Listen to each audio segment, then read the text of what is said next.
And I was part of the team that went to negotiate the constitution in Naivasha many years ago. And there was a debate in our sittings whether Nairobi should belong to a governor or to the national government. And the proponents of the idea that Nairobi belongs to all of us and therefore should not be a county were quoting the example of Washington, D.C. Washington, D.C. is not a state. It has only elected Congress people, representatives who go to the National Congress and speak for them and look for money for them. But they don't have like a state governor because D.C. belongs to everybody. So the proponents were saying that, and the other side was saying that no, the people of Nairobi need a voice. And I have been to DC and interacted with a number of those representatives, and it has been a sore for them that why don't we have a voice? Some of us were born here, raised here, our fathers were born here, raised here, our grandfathers, that is my grandfather's land. This is where why don't we have a voice? Why don't we have our own state governor, our own state assembly? So there is both sides of the debate. In the end, the side that said the people of Nairobi must have their own voice won. So they must have their own elected governor, they must have their own person who represents the voice of the people, their own senator. So that is how Nairobi came into that situation. Now, another idea then came that, look, we don't have to have Nairobi the way it is. Can we have it like London? We create the great city of London, and then there are boroughs within London, so that this side and this side is cut off, this side is cut off, this side is cut off. And although we have a state governor or a county governor, we should still have boroughs that are run professionally, like Honorable Newtu is saying, but not one central person. These boroughs are able to collect revenues from their areas and run the city without a city council, so to speak, without a county assembly, so to speak. The county assembly merely sits at the level of the county and helps to make big county laws. Now, that debate resulted in the creation of the Metropolitan Department and a minister in charge of metropolitan affairs during past administration. But again, the political pressure, because Nairobians want their voice and all this, the presidents who came later, they did away with that department. So if you locate this situation, you will find that if today, for example, you went, as Honorable Newtu says, we appoint managers, the people of Nairobi will resist. They want a politician. They will want their voice. They want a person that we can come and say, "Where Fred? Why are you not doing this? Where Newtu? Kwa nini hamtatuletea maji? Kwa nini hamjafanya hivi?" They don't want a guy who is appointed. Okay. So this is a debate that must continue. But another point I want to make before I exit. Countries that have been very successful in managing their affairs, like the City of London, they collect most of their revenues from rates. You see, the rates, this money that comes from the landowners, that's where the money is. Not all these, I don't know, little shops and what and what. Unfortunately, in Nairobi, that has not been achieved. And not only Nairobi. If you see, you always see the governor of Nakuru, the governor of Kisumu, Mombasa, and all this, saying, "I'm waving because I want you people to come." There's this thing of, you want to enforce, but you don't want to lose votes. So again, because of that, you have a back and forth. Okay. But the truth of the matter is that over time, we've just had Devolution 15 years, but over time, once we computerize, once we do all these things in records, we have proper records, people will have to pay the rates. Final word on Fred, make this place rich and be able to be governed properly. Yeah, Fred, I think after what Senator Newtu has said and Senator Mugatana, I want to take this back to the people. what kind of leaders do we need? Because at this point in time, I, as a resident of Nairobi, should be asking also my MCA, what are some of your contribution towards ensuring that Nairobi works? Because you are representing me in the county assembly, and you are legislating representing me. Some of your ideas should actually be the things you promised, because if you promised me 1, 2, 3, 4 as an MCA to do in the area where I live, then I should be seeing that, including those garbage we are talking about. When you're campaigning as an MCA, you also told me, in our little ward, this is what I am going to do to ensure that we are up to this standard. How much have they contributed towards this failure, quote unquote, or this success, failure, quote unquote? No, I'm just, okay. Yeah. So it cannot just be the governor. Of course, the governor has a higher role because he has a higher office. County executive. He has a higher office.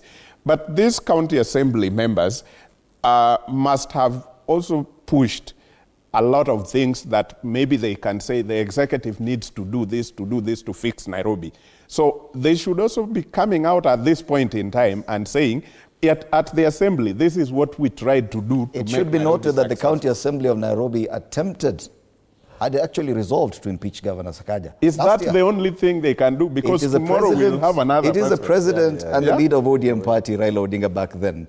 That stopped the County Assembly from impeaching this governor. I know. For incompetence, nothing else. I know, Fred, but what I'm saying here is, if all the county assembly MCAs we are electing in all counties will only be having one tool that impeach or support, then we are messing the whole country. Well, they should also be coming up with some other idea. So Governor Sakaja insists that this is not what happened with Governor Sonko. This is not NMS coming to take over, that this is simply a cooperation with the government, and is quoting the Urban and Cities Act of 2011, that this is simply a cooperation. But if you look at the dailies, if it quacks like a duck and walks like one, it could just be a duck.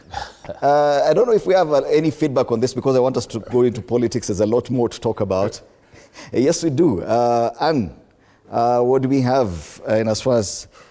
But Senator, this debate about clawing back, because if you listen to Senator Mungatana, he said that even beyond Nairobi, other counties should be going to State House. In fact, he was encouraging governors to go to State House and work with the president, so that they can be having development go down to the county level. Don't you think that as a senator there, Senator Mungatana is a bit off as a defender of devolution? He actually not just a bit off. He's completely off. Because, as you know, the Constitution having given us the responsibility of protecting devolution and actually supporting devolution, Senator Mungatana as senator, and I know he's going to be the governor of Tana River next year, because I know he has that ambition, and I wish him well. No. By the way, Mwesh, I'm running for Senate again. That's my correction. Unless he has changed his mind. That is not what he told me when we last talked about it. And I'm running for Senate. But the last thing that our Senate we want to see is government taking up the central government or national government taking up devolved functions from counties. Yes. Like I had said, our position has been, let devolved functions be given to the counties wholly, and the resources thereof to follow those functions to the counties. That's correct. Otherwise, the I think even Senator Mungatana agrees. That is correct, but yes, that doesn't leave out cooperation. That's why I said, if I was governor, whoever the president is, whether he's from my part or not, I would really go to tell, because I know, you see, in Kiswahili we have this saying that say, jungu kuu halikosi ukoko. Okay. So anytime I will go to see the president, I would also say, by the way, my county, I need more people appointed to national seats. And you need that to be a cooperation. By the way, Your Excellency, kuna this trunk road, nataka munisaidia mumalize. And this is a relationship. You could get a lot of governors into But many trouble. of them don't do that. You know, many of them, you see, the problem is some people, they enter these offices because they want to be rich. But some people, they enter these offices because they want to deliver service. All right. But Fred, just a small question, not a discussion. What if Governor Sakaja had found this partner elsewhere who is pumping 80 billion? What would we be discussing today? Would we be discussing Nairobi has been sold to that particular partner? I think, Fred, I have something to say about what Meshach has raised. You know, if a particular, investor or something had come in different from government, you know, they would just come invest, but would not sit on that particular committee, you know, on top of the governor. Because remember, the committee, apart from the implementation committee, the other committee that is supposed to run these affairs is chaired by the Prime Cabinet Secretary, Musalia Mudavadi, and the governor is a deputy. Then in that board, that committee, they'll sit about 3 CSs. So this is full control. You know, a foreigner would not come, bring such resources and take control. Basically, the governor is not in control. He's not. He's not. Actually, the functions have been taken up by the national government. Right. And probably, Fred, allow me to say something that Senator Mungatana said that is very important. You know, and I followed his, his explanation on the discussions that happened before finally it was decided that Nairobi would become a county.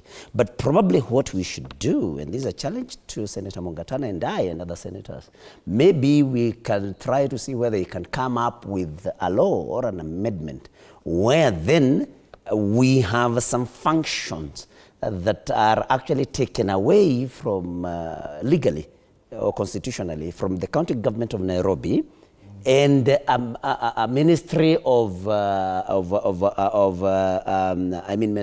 metropolitan ministry is created, affairs ministry is created, where these functions are actually defined as functions of that particular ministry, yes, under the national government, so that when the governor now is elected, there are functions, so that this county, you know, operate somehow differently from other counties. Isn't that the same clawback on devolution, even talking about something like health, for example, going back to national government? No. We should be talking about even education going to the county government and resources falling there. Yeah. Anyway, let's see what the people are saying online and what are people talking about, especially with regard to this discussion. All right, absolutely, and I hope you got that from Dr. Mungatana. Some people enter this place to make themselves rich.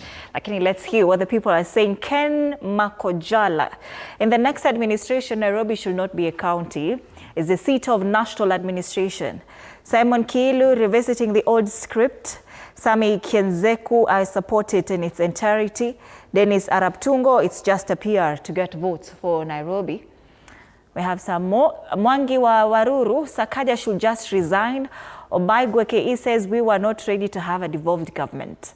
Ethantas Gunjiri, killing devolution, Sakaja should have resigned and given someone else the chance to run the city. Njuguna Gisho, he says biashara tu. And Dick Topke says it's illegal. So this is what the people are saying, Fred, and I don't want us to dwell much on this, so I'll just give it back to you, of course, for your next conversation. Much has been said. Thank you so much, Anne, for that. And keep your comments coming throughout our social media pages on X, TV47 Digital, on Facebook and on YouTube at TV47 Kenya. Gentlemen, I want us to take a look at something else that is on the headlines today and has been heating the headlines for quite a while. It's on the